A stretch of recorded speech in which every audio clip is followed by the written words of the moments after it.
Hey guys, it's Doc's Market Minute for Monday, July 27th. So, are we going into a correction? Well, that's been the question now for literally months or throughout most of 2015 as the market refuses to correct. Every time that we see a dip in prices, somehow we see an equally strong, if not stronger, reaction back up to the upside to challenge the highs. But after three tests of the highs now on the S&P 500 over the last couple of months, it's unable to break through that 2135-ish zone. And so here we go again. After a very weak week last week, we start out this morning with bad news overseas with China and markets looking at retesting the early July lows. So there's three things that I'm going to be watching for over the next period of time here, the next short term, to determine whether or not markets are truly going into that corrective mode.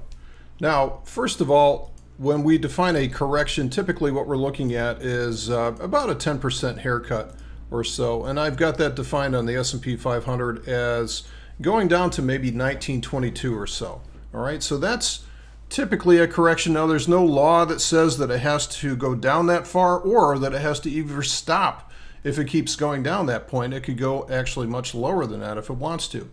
So this is just a guide. This is just sort of a reference for us to understand whether or not the market truly is in correction or not. So let's go into the three things there. There's three things I'm going to be looking for. Number one is increasing volatility. Increasing volatility. So we are starting to see that, yes, already. And this is what I've been pointing out in my newsletter over the last couple of weeks, is that we're starting to see what's called a broadening pattern or a megaphone pattern. We're seeing the volatility go from very kind of quiet and trending to all of a sudden getting to be much more unstable, right?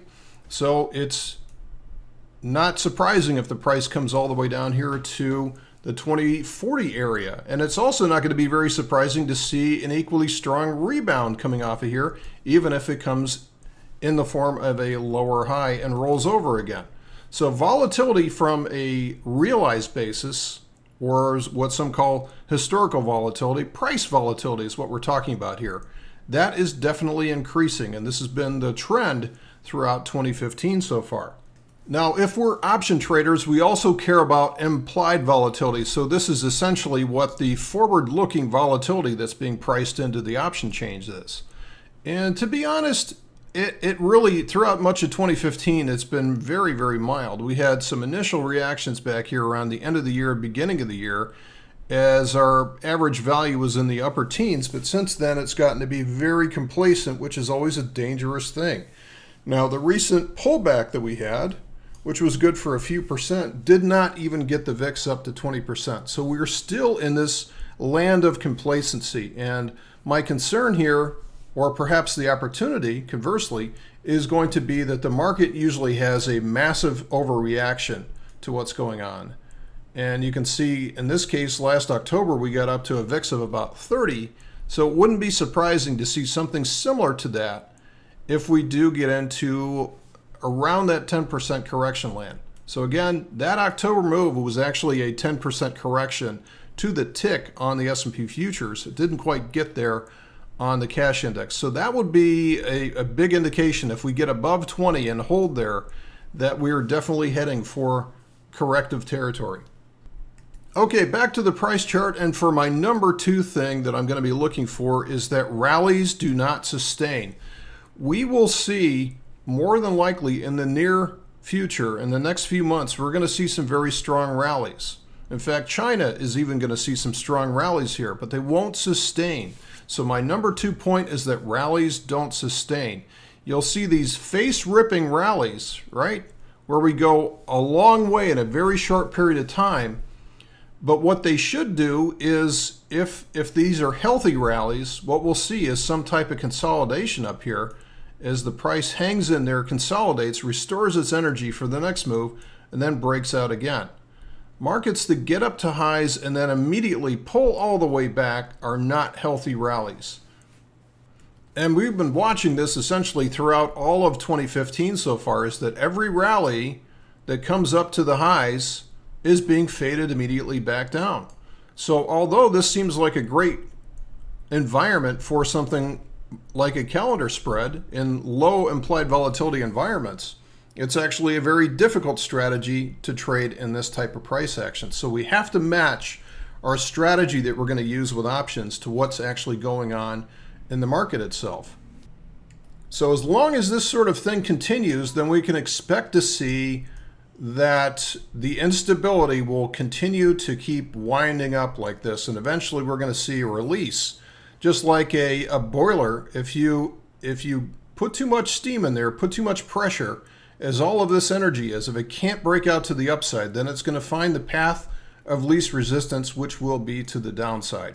So again, my number 2 thing here that we're going to watch for as far as identifying corrective behavior is going to be rallies that do not sustain. And this has definitely been the case for the last few months.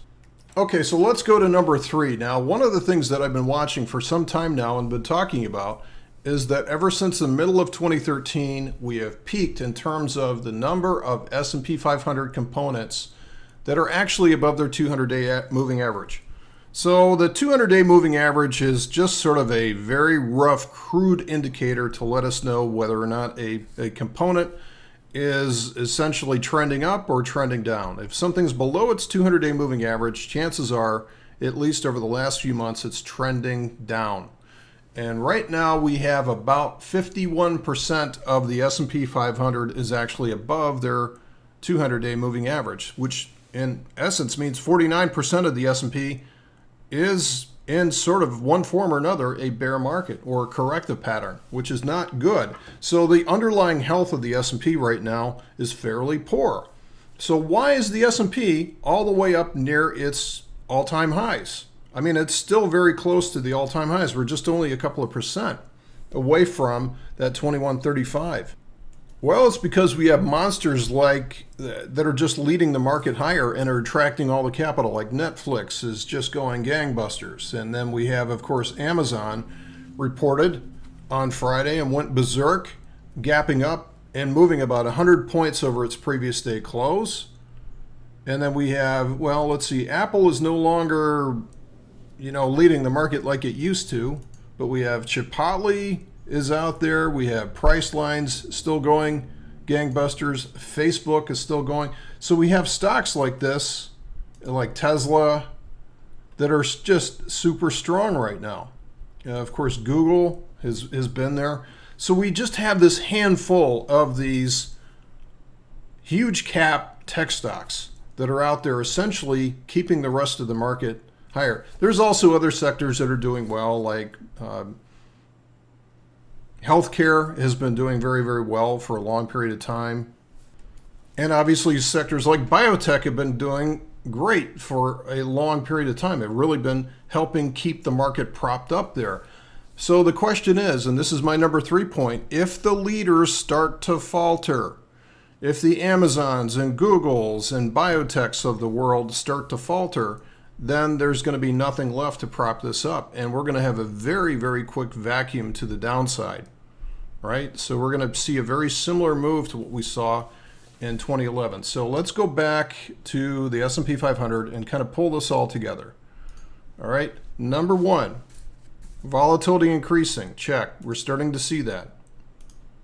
Okay. Volatility is increasing. This broadening pattern here, we're going to start to see the market it has become already much more unstable. Number 2, rallies don't sustain itself. Those kind of go hand in hand with each other. Right, is that we're seeing these rallies that just don't go anywhere. They get to new highs, they get everybody excited, then immediately they pull everybody in and they're sold into. So again, that's not a good sign. This is institutions selling into the new highs, saying thank you very much for pushing the prices up.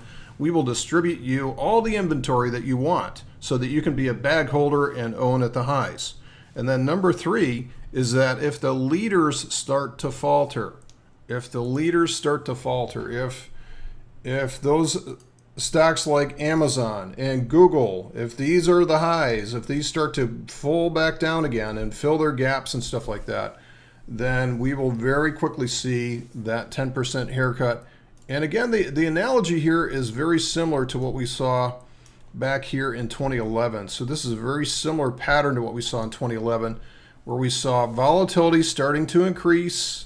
We started to see breadth coming back in again, and then literally in a heartbeat it was all over, as we had actually very close to a 20% haircut and more than that in some indices. So watch those three things going forward.